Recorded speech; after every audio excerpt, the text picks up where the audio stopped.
Imagine a city, right? It's handed this literal blank check for $115 million. Just out of nowhere. Yeah, completely out of nowhere. And it requires zero tax hikes. It requires no public subsidies, no municipal bonds, no special economic incentive packages, nothing. That's unheard of. Right. I mean, all the city council has to do to cash this massive check is basically allow a vacant 15-year-old concrete building to quietly turn its lights back on and go to work. Which you would think is the easiest political victory imaginable. Exactly. But instead, the local government is staring down a room full of just, screaming citizens demanding that they reject the money and shut the whole project down. It's a really profound paradox. I mean, you have a municipality that is starving for revenue, and they're staring at this generational windfall. But the primary obstacle isn't it's not a legal hurdle. It's not a financial shortfall. So what is it? It's this almost impenetrable fog of procedural bureaucracy and, honestly, weaponized civic anxiety. Well, welcome to the deep dive. We are looking at a document today that attempts to cut right through that exact fog. It is a masterclass in dissecting the friction between, civic ambition and municipal reality. Yeah, and on its surface, the source material just claims to be a standard commercial real estate newsletter from Colorado Springs, Colorado. Right. It's literally titled Tim Leigh's Market Report 07.21.26. And if you actually scroll all the way to the bottom of this thing, it does deliver on that promise. Like you'll find listings for industrial condos, a retail strip center. I think there's an old grease monkey location in there. Yeah, the usual real estate stuff. Exactly. But before you get to the square footage and the lease rates, the author just hits you with this fiery philosophical manifesto on local politics, the mechanics of modern cities, and this highly contested local data center called Project Taurus. Which is what makes it such a truly fascinating artifact of modern civic discourse. I mean, we are dealing with a document that is not a dry academic white paper. It is highly opinionated, and it is politically charged. Very much so. The author dives headfirst into some of the most sensitive, third-rail topics in American civic life. We're talking homelessness, public education funding, taxation, zoning law. And we should probably pause here for a second and set some ground rules for you listening, right? Because our goal in this deep dive is to impartially report on the author's arguments and frameworks. Exactly. We aren't here to endorse his personal viewpoints or, take a side in this specific local dispute. Right. We're not picking sides. No. Instead, we're using his text as a lens. He has meticulously documented the anatomy of a municipal fight, and analyzing his arguments provides this highly structured way to look at how local governments function or, well, fail to function across the board. And that is exactly why you should care about this, even if you have never set foot in Colorado Springs and have absolutely no idea what Project Taurus even is. Because the underlying question this report asks is universal. Totally universal. You can immediately apply it to your own hometown, your own city council, maybe even like your own homeowners association. The question is your local leadership actually solving problems, or are they just managing those problems into a permanent state of almost? And that psychology of almost is the linchpin of his entire thesis. It's so interesting. It really is. The author begins with this twist on that famous quote, usually attributed to the French poet Baudelaire. The idea that the devil's finest trick was convincing the world he doesn't exist. Right. Classic quote. But our author takes that a step further. He posits that the devil's finest trick is convincing every city that he lives somewhere else, like in some other notoriously corrupt or collapsing municipality. He poses this brilliant thought experiment. He asks, if the devil wanted to ruin a city, how would he actually go about doing it? And the instinct is to say he would unleash chaos. Exactly. Plagues, towering infernos, catastrophic economic collapse, just absolute disaster. But the author says no. Ruin is for amateurs. Because if you unleash total chaos, you trigger the civic immune system. What does he mean by that? Well, chaos is loud. If a catastrophe happens, citizens organize. Neighborhood watch groups form. Investigative journalists start digging through public records. People show up to the city council chambers with proverbial pitchforks demanding immediate action. Right. Total ruin forces a community to define its values and defend its borders. Exactly. So, instead of chaos, the strategy is to manage a city into a permanent state of almost. Almost safe. Almost accountable. Almost fixed. Or institutionalization of mediocrity. It's mediocrity wearing a participation ribbon.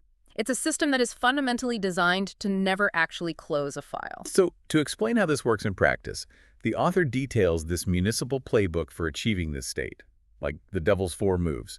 And it starts with the manipulation of truth. But not outright lying. Right, because lies leave a paper trail. A politician who tells a verifiable lie can be subpoenaed. They can be voted out. Instead, the strategy relies on creating an environment where everything is just almost true. And how do they do that? The primary mechanism, according to the text, is the deployment of statistics without denominators. Statistics without denominators. I love that phrasing. It's the strategic isolation of a data point to create an illusion of progress. And the author points to the annual one-night homeless count as the perfect manifestation of this. I was reading his breakdown of this census, and it is just devastatingly specific. He notes that the city sends out a press release celebrating that the visible homeless count went down. Which sounds great, right? Right. On paper, it looks like a massive civic victory. Like, hey, the policies are working. But then he introduces the context that the press release conveniently omits. The count was conducted on a dark night when the temperature was below zero. And if you think about the physical reality of a sub-zero night, people experiencing homelessness aren't going to be visible on park benches or, traffic medians. No, they'd freeze. Exactly. They are seeking shelter wherever they can find it, in abandoned buildings, under overpasses out of sight, or in temporary warming centers. So the statistic that the count went down is technically true. Technically, but it is entirely divorced from the actual trend of the crisis. And the author's broader point here is that the public rarely checks the math on good news. We just don't. No. If a press release tells you things are getting better, the natural human inclination is to just accept the comfort of that statement and go back to your day. Which feeds directly into the second move in this playbook, right? Yeah. Keeping the populace comfortable. Yes. The author makes this profound observation about the relationship between comfort and civic action. He argues that genuine suffering, or severe disruption, is the ultimate catalyst for change. Like if the water stops running. Right. Or if the schools completely fail to open, people will revolt. Comfort, however, breeds apathy. He actually calls apathy a form of legal, untraceable voter suppression. That's a strong statement. It is. But his point is, you don't need to gerrymander a district or rig a ballot box if you can just keep the population comfortably numb, just scrolling on their phones, while the foundational infrastructure slowly rots beneath them. And when people do start to feel a bit of that rot, when the friction of a degrading city starts to annoy them, the countermove is to keep them divided. That's move number 3. Turning complex systemic failures into generalized cultural grievances. Exactly. You pit the renters against the homeowners, the east side of the city against the west side, the environmentalists against the developers. You take these highly specific, completely solvable municipal problems and melt them down into these massive, undefined blobs of conflict. Because if everyone is busy fighting a proxy war over their identity, nobody is asking the city manager why the budget doubled, but the roads are still falling apart. Okay, let's unpack this next part, because if someone does actually manage to cut through the apathy and the division, if a citizen group actually shows up with data and demands accountability, the system has a masterstroke ready. Move number 4, the masterpiece. Right. You don't kill the accountability outright. You bury it alive. And the mechanism of burial is the committee, the task force, the exploratory study group. Okay, I have to play devil's advocate here for a second, because when I first read his attack on committees, my immediate reaction was, wait a minute, isn't decision by committee the literal bedrock of local democracy? It is the standard operating procedure, yeah. Right. I mean, we want multiple voices in the room. We want consensus and thorough review before a city spends millions of dollars or changes a zoning law. It feels reckless to just let a single executive make every call without a committee process. And that is the textbook defense of bureaucratic procedure.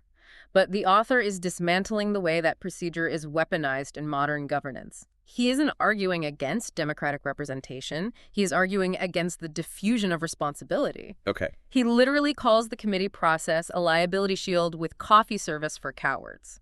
It's an incredible turn of phrase. It really is. Look at the underlying mechanics of what happens when a controversial issue gets sent to a committee. The goal is no longer to solve the problem, right? The goal is to achieve a consensus that offends the least number of people. Wow. Yeah. When every single member of a 12-person task force has their fingerprints on the final recommendation, nobody actually owns the outcome. Oh, so if the policy fails completely 5 years later? The current politicians can just point to the binder and say, well, we followed the recommendations of the Blue Ribbon Committee. It's a system designed to ensure that audits are merely received and filed. Which he calls the municipal equivalent of a sympathy card. Exactly. The paper trail is flawless, but the paper trail is just the getaway car for a lack of leadership. The minutes are impeccably typed, but they're just receipts for time the community will never get back. It's brutal. So we have this environment of almost truths, comfortable apathy, manufactured division, and accountability buried in task forces. The author then shifts from this theory to application.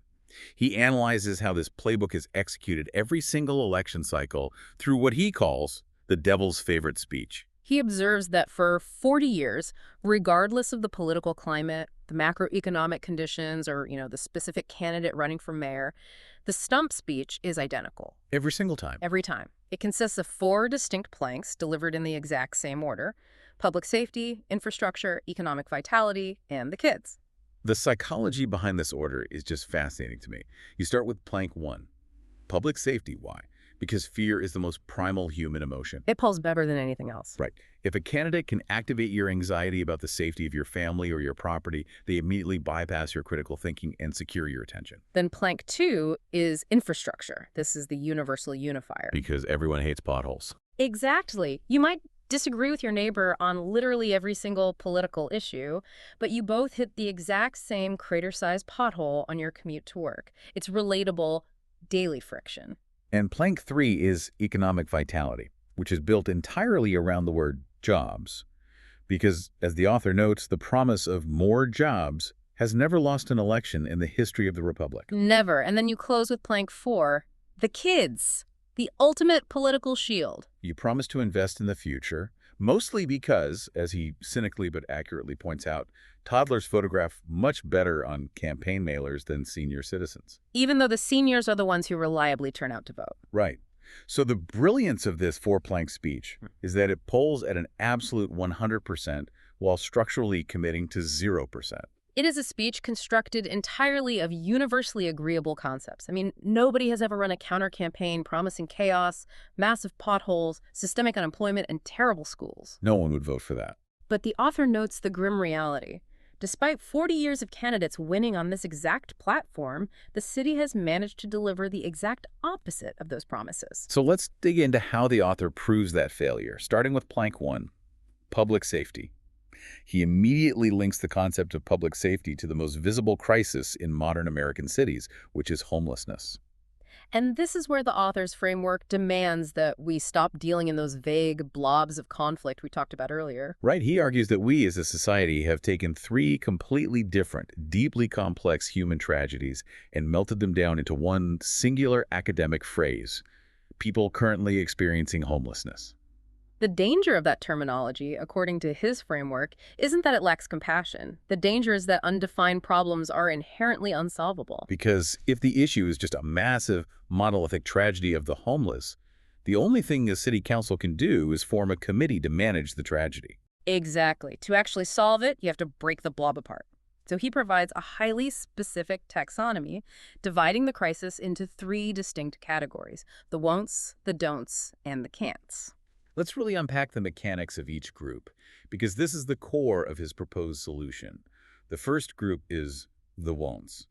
The author defines this group as individuals who possess the capacity to comply with the rule of law, but simply choose not to. Okay, so they're the ones stealing the bicycles, stripping the copper wire, and, openly engaging in the narcotics trade on public sidewalks.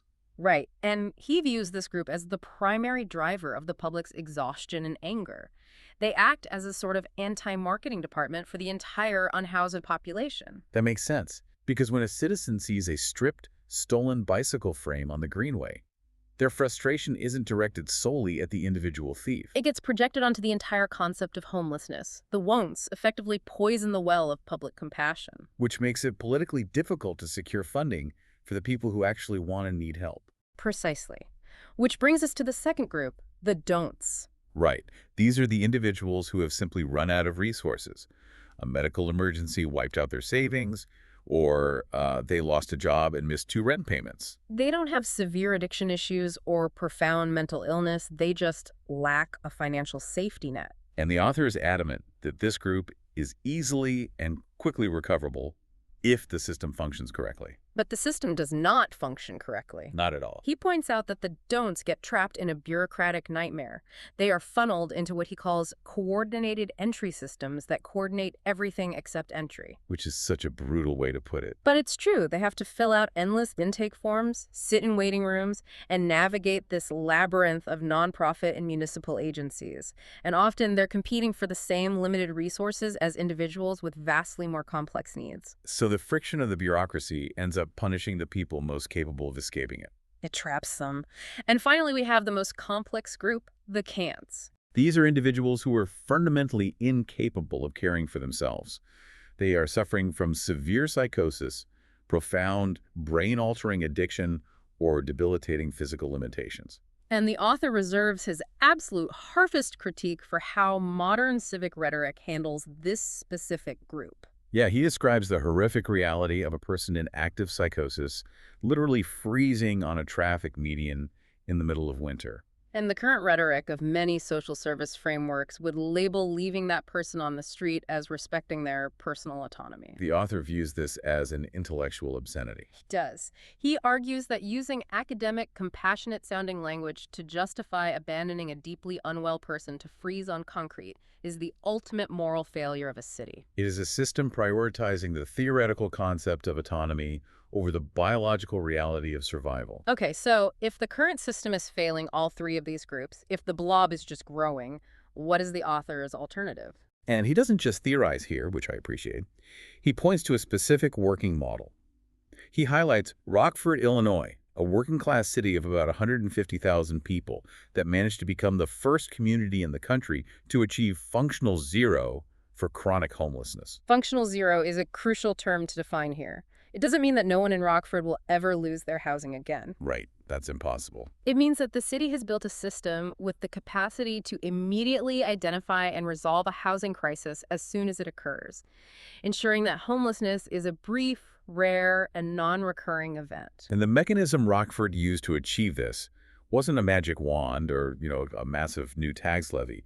It was a rigorous, data-driven approach centered on a by-name registry. They stopped counting the blob and started tracking the individual. Exactly.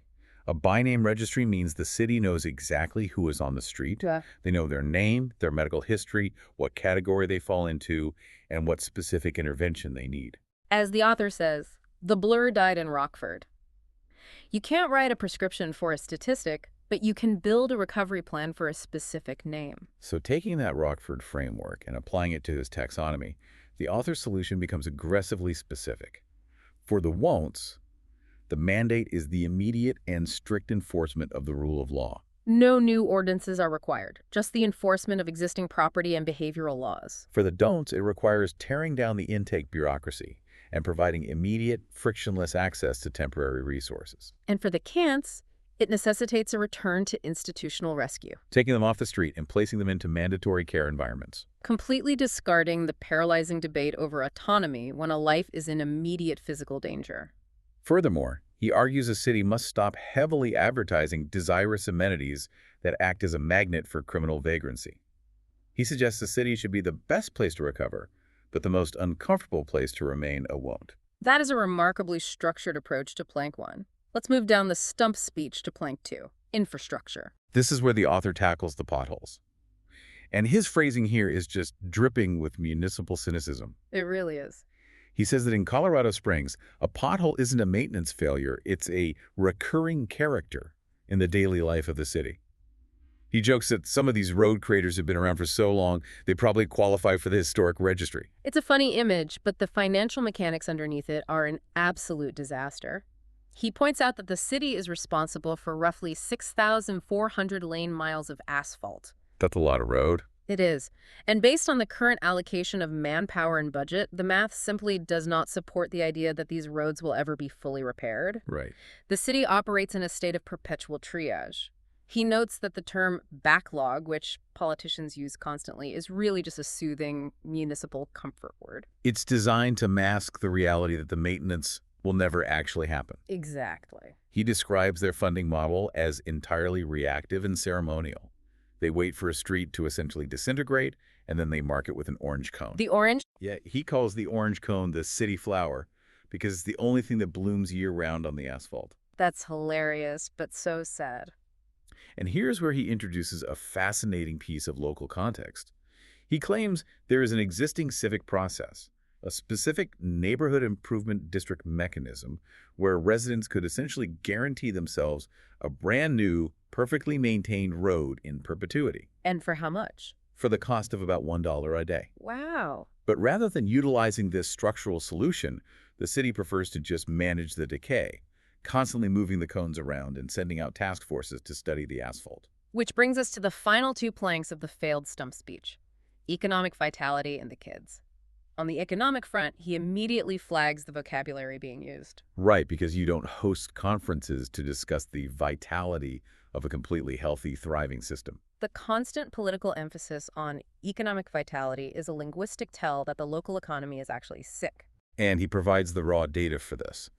The city needs to generate approximately 400 new jobs a month just to keep pace with its obligations and population growth. But instead, it is only producing around 100. He describes this slow strangulation as aging in place with traffic. The city isn't growing, it's just getting older and more congested. And he has absolutely zero patience for the politicians promising to magically solve the housing affordability crisis. He calls their rhetoric inflation wrapped in a cape and a mask.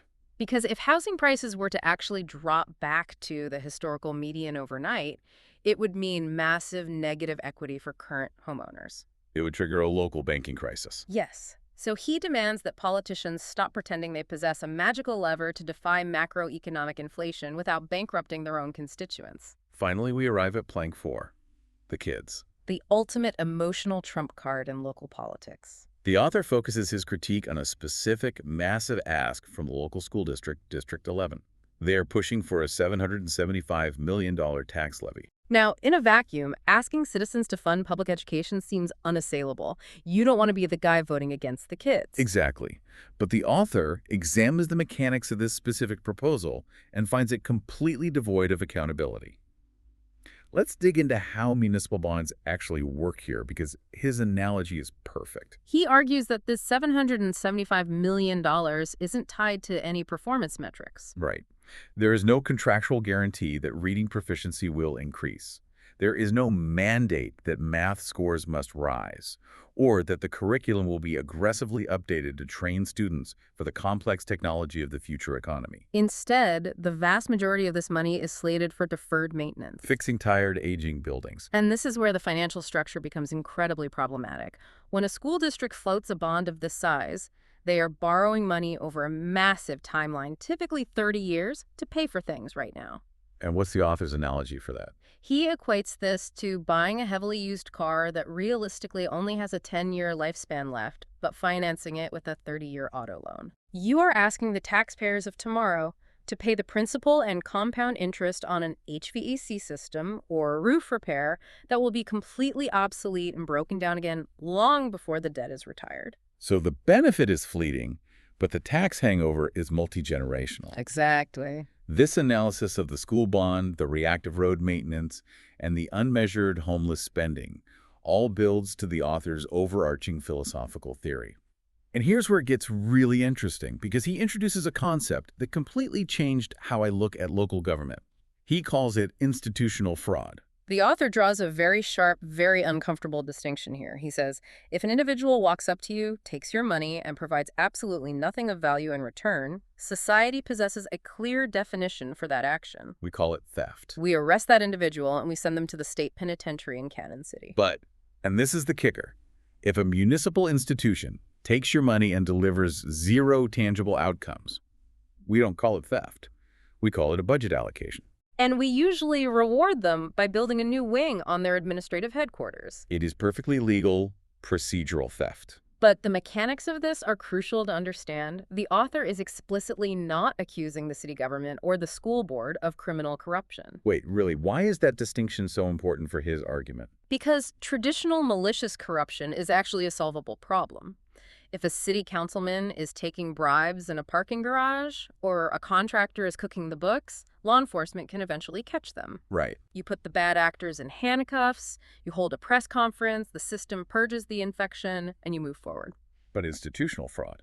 Institutional fraud, as the author defines it, is vastly more dangerous because it is entirely normalized. It is the result of institutions becoming so hopelessly bloated by procedure that the people inside them sincerely believe that faithfully executing the process is the exact same thing as delivering the product. That is wild. hmm So every single dollar is spent legally. The purchase orders are triple signed, the public meetings are properly noticed, the motions are seconded, the minutes are recorded, and the ledgers balanced down to the penny. The procedural machinery works flawlessly. The only thing missing from the entire equation is the actual outcome the taxpayer was promised. He points to the local public library system as the textbook example of this phenomenon. According to his data, the library operates on a $40 million budget. 40 million. But the fascinating part is how that budget grows. It is structurally designed to automatically increase every time a new residential home is constructed in the city limits. So that revenue bump is entirely decoupled from the library's actual performance. Exactly. It doesn't matter if circulation drops, if literacy programs fail, or if nobody walks through the doors. The institution gets an automatic, massive pay raise simply because an unrelated developer built the subdivision across town. Think about your own property tax bill for a second. Think about the line items on that assessment. How much of your money is being funneled into institutions that receive an automatic 5 or 8% bump every single year just for existing, regardless of whether they actually served you better or served you at all? As the author brutally summarizes it, ask any institution what it accomplished last year, and it will proudly hand you a 4-color org chart and a strategic spending plan. Ask what actually changed for you, the SAP writing the check, and it will schedule a follow-up committee meeting. It is the banality of bureaucratic drift. The devil, going back to the opening metaphor, doesn't need to actively steer the city into the rocks.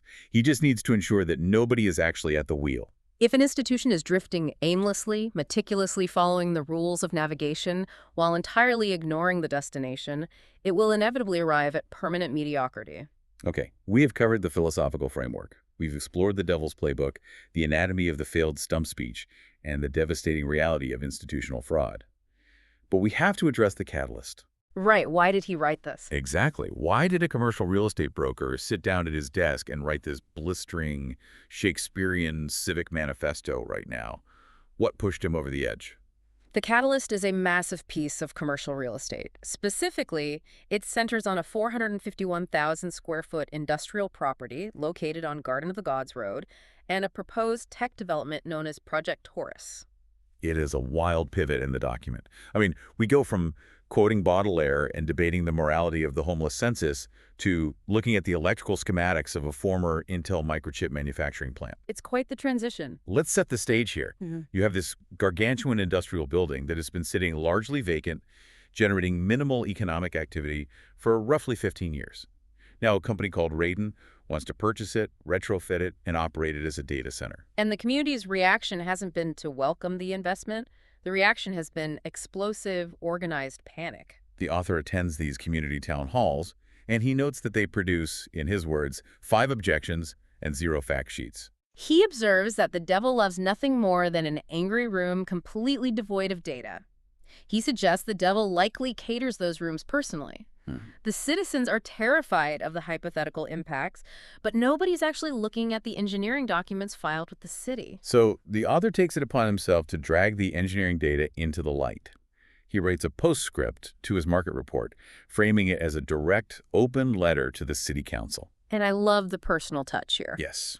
He channels the wisdom of his 4th-grade teacher, Mrs. Vidaces, from Belmont Elementary. He says Mrs. Vidaces taught him a fundamental rule. You must answer the specific question that was asked before you start showing off your fancy vocabulary words. So he decides to systematically, empirically dismantle the 5 major public objections to Project Taurus. And the contrast he exposes between the public's emotional fear and the actual thermodynamic and structural reality of the project is just staggering. Let's walk through these objections, starting with the most prominent one. Electricity. Okay, so the neighborhood is convinced that this massive data center is going to plug into the grid, suck up all the available power, and cause everyone's residential utility rates to skyrocket to cover the infrastructure costs. Which is a completely understandable fear if you don't know the history of the building. But the author brings the receipts. First, Project Taurus is mathematically capped in a maximum draw of 50 megawatts. And to understand what that means, you have to look at what the building used to be. Right. When it was an active Intel plant manufacturing microchips, the municipal utility company, Colorado Springs Utilities, wired that exact facility to handle a load of over 100 megawatts. Wait, so the neighborhood has already lived next door to an industrial facility rated for twice the electrical demand of Project Taurus, and they never noticed. Exactly. Furthermore, to put that 50 megawatts into a citywide context, it represents only about 5% of the utility's peak daily power production. It's a fraction of the grid's capacity. A tiny fraction. But what about the cost? What if the substation needs an upgrade? This is where the author points to the tariff structure. Radon, the data center company, is paying for all of it. Oh, they are. Yes. They are operating under a special large load tariff, specifically designed by the utility to completely insulate residential ratepayers. The infrastructure upgrades are funded by the entity demanding the power. So, objection 1, the electrical panic, is dismantled by the building's own history and the tariff laws. Let's move to objection 2, which in a western state like Colorado is always the most volatile issue: water. Ah, yes, water. The fear is that a massive server farm is going to drain the local aquifer dry. This is where understanding the mechanics of a closed-loop cooling system is essential, and the author does an excellent job of translating the engineering here. Because the opponents are imagining an evaporative cooling tower, right? Right. A system that constantly draws fresh municipal water, sprays it over hot pipes, and lets it evaporate into the atmosphere, which would require continuous, massive intake from the city's supply. But Project Taurus does not use evaporative cooling. It uses a closed-loop heat exchange system. Let's break down exactly how that works, because it's brilliant. Yeah. Imagine the radiator in your car. You don't hook a garden hose up to your car and continuously run fresh water through the engine block while you drive down the highway, leaving a trail of water behind you. No, obviously not. Right. You fill the radiator with coolant once. That fluid cycles through the hot engine, pulls the thermal energy away, moves to the front grill where the ambient air cools it down, and then it loops right back into the engine. It is a completely sealed, recirculating system. That is precisely what this data center does, just scaled up for an industrial server farm. They fill the internal chilling loop with water. That water circulates past the incredibly hot server racks, absorbs the thermal energy, moves to a massive internal heat exchanger where fans cool the water back down, and then it loops right back to the servers. The author emphasizes the key distinction. It is a fill, not a faucet. And what is the total volume of that initial fill? The author checked the engineering file. The total water required for this billion-dollar facility is 200,000 gallons. 200,000 gallons. Put a yardstick on that number.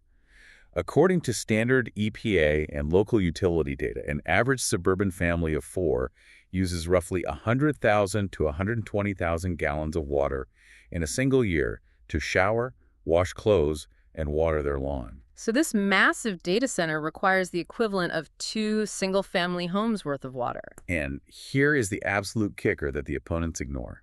Those 2 suburban families will consume their 200,000 gallons every single year, indefinitely. But Project Taurus requires that 200,000 gallons once. For the entire lifespan of the facility. It fills the loop, seals it, and never asks the city for another drop to replenish it. It's mathematically undeniable. 2 houses worth of water once. Objection 2, handled.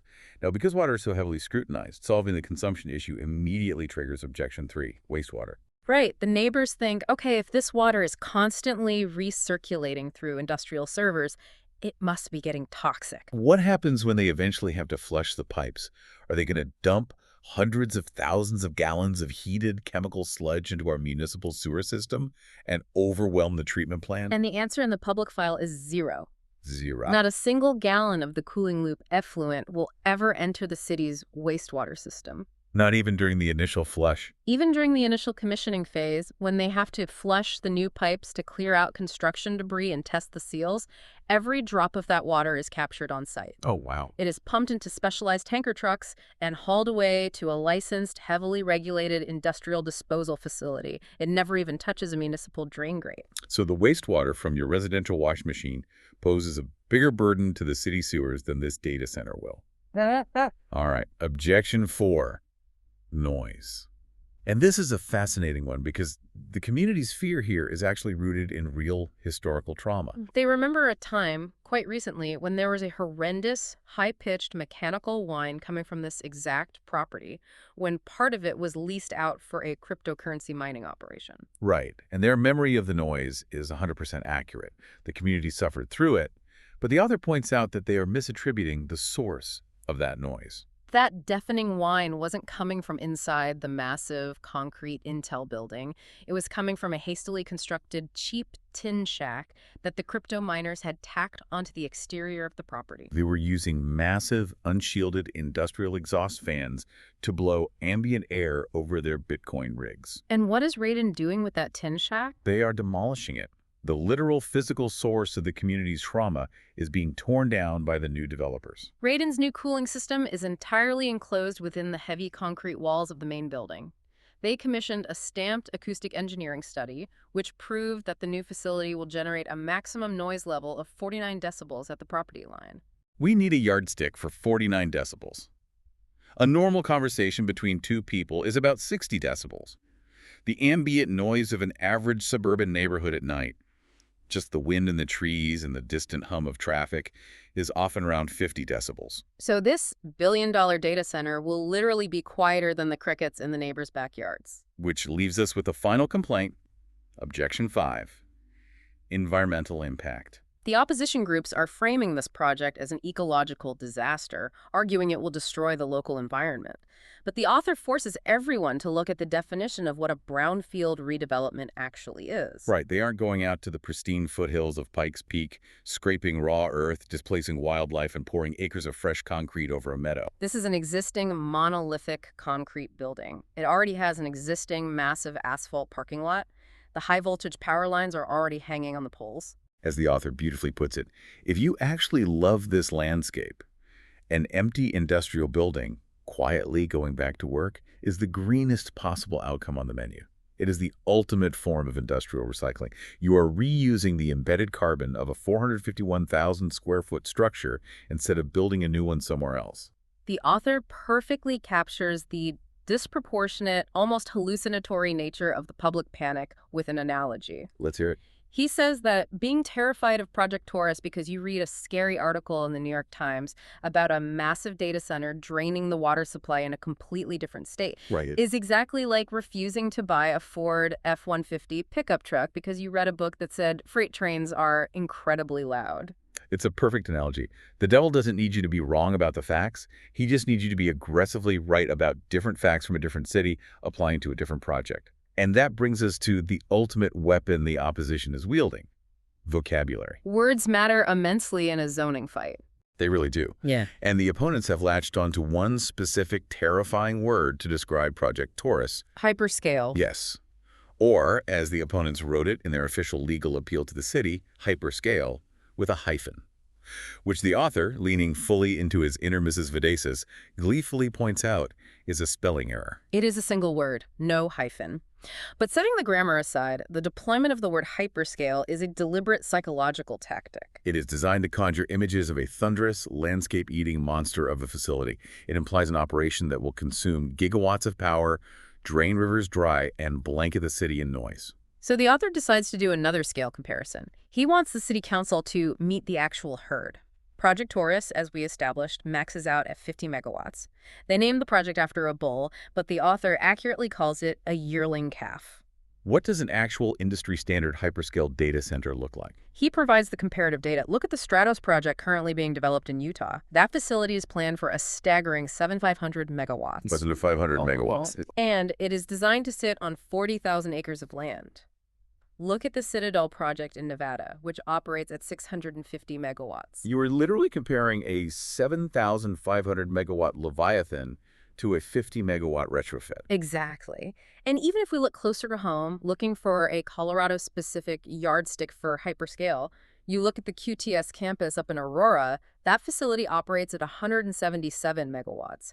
It's the size of a massive convention center, and it requires an array of 138 massive diesel backup generators just to ensure redundancy. So the baseline for hyperscale in their own state is more than 3.5 times larger than Project Taurus. Taurus is microscopic by the industry's definition. But the opponents argue, well, maybe they start at 50 megawatts, but once they get approved, they'll just keep expanding until they become a hyperscale monster. And this is where the author introduces the ultimate fail-safe mechanism against unchecked expansion: basic market economics. He didn't just guess at this. He spoke directly with the executives at Colorado Springs Utilities who manage these grid connections. They explained the infrastructure cliff. I want to make sure we understand the mechanics of this cliff, because it's the strongest argument in the entire document. How does the grid physically stop this project from growing?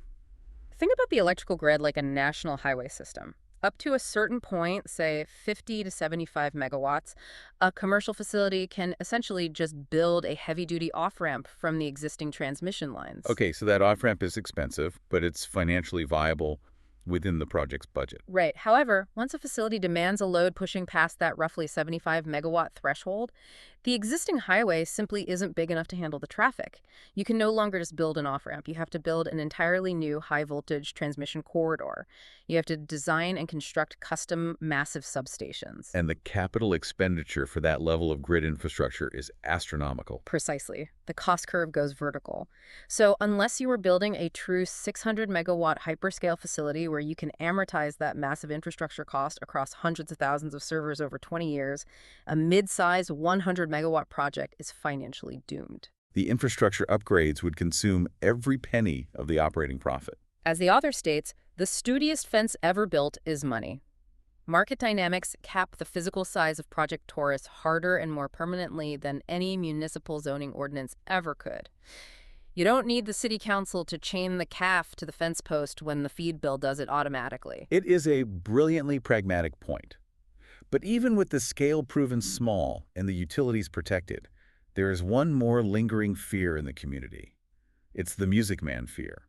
Right, the Professor Harold Hill scenario. The citizens are terrified that a slick, out-of-state developer is rolling into town, selling everyone on the magnificent marking band, securing all the necessary zoning approvals to artificially inflate the property value, and then skipping town before playing a single note. They worry Radin is just going to flip the entitled property to some faceless international megafund that won't honor any of these noise or water commitments. But the author addresses this head-on, naming names.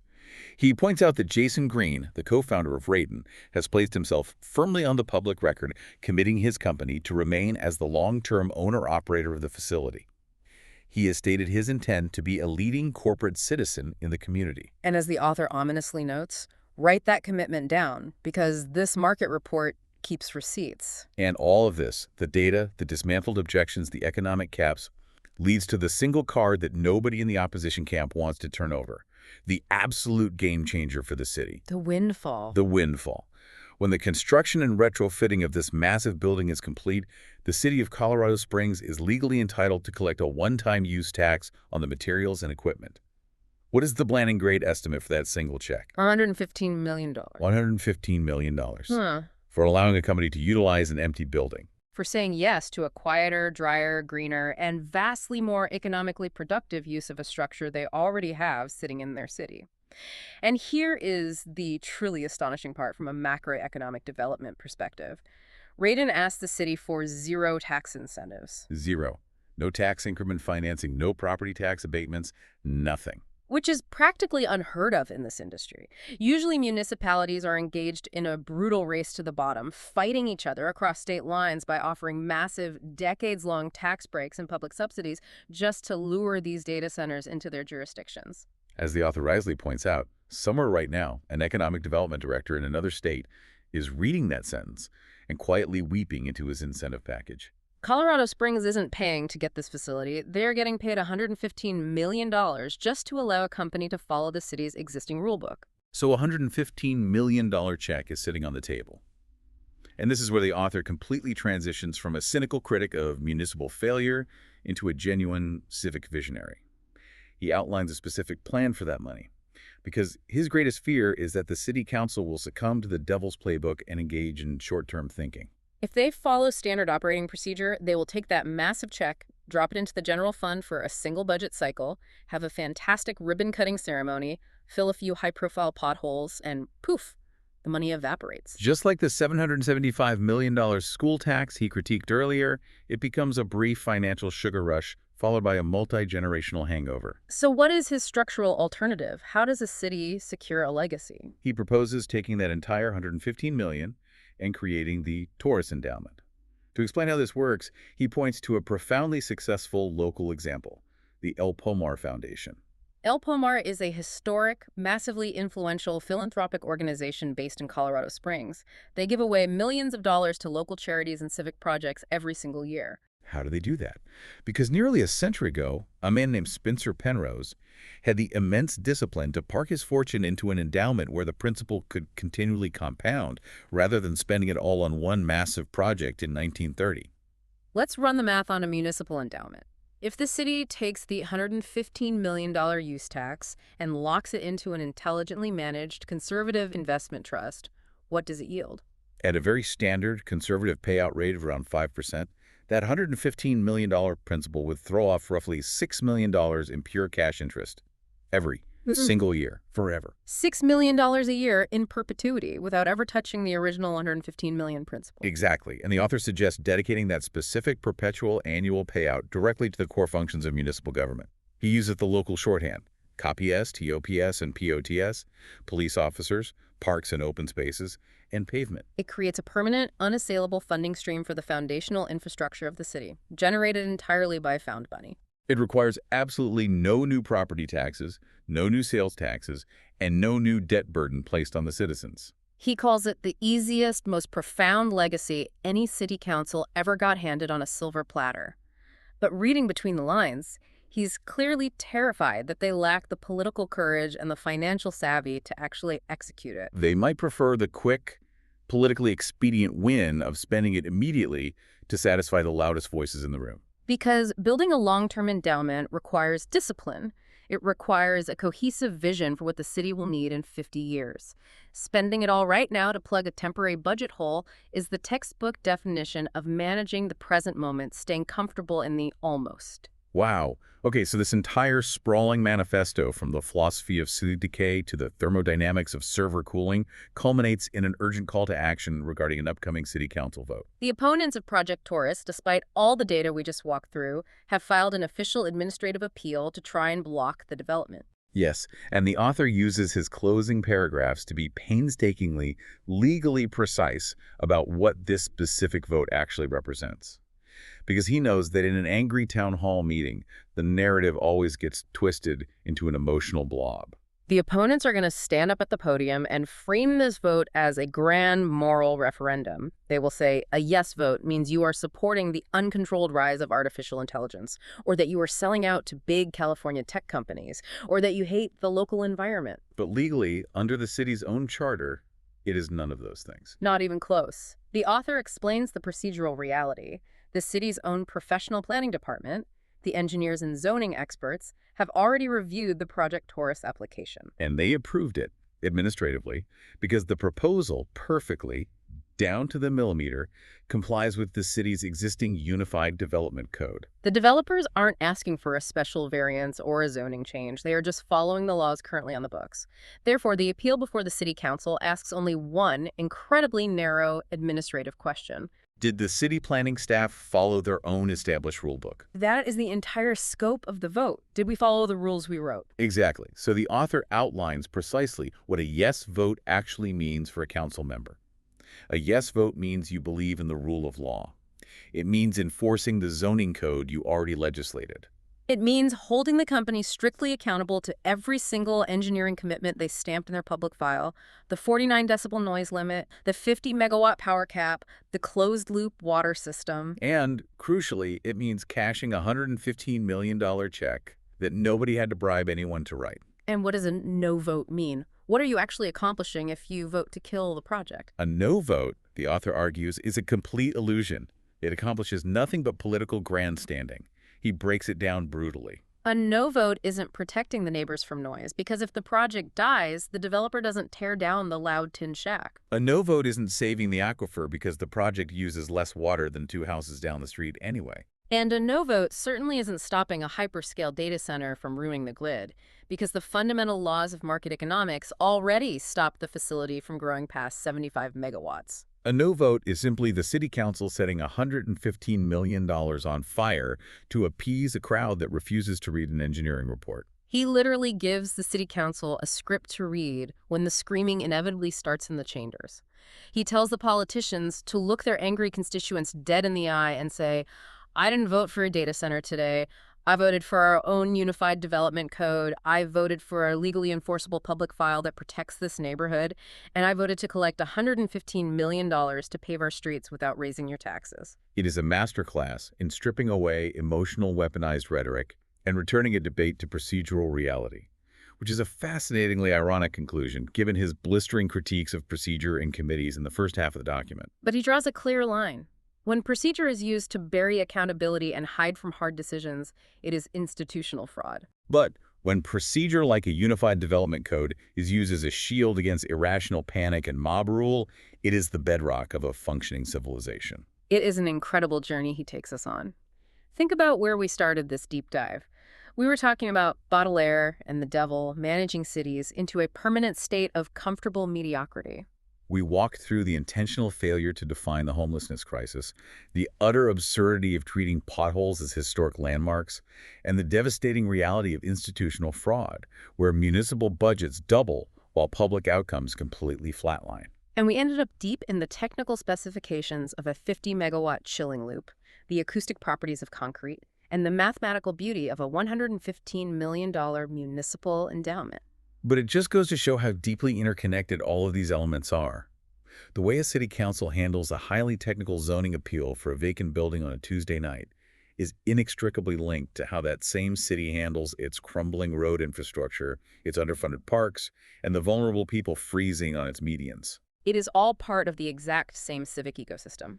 If you operate on fear and blobs in one area, you will operate on fear and blobs in all areas. It all continually circles back to that central defining tension the author identified on page 1.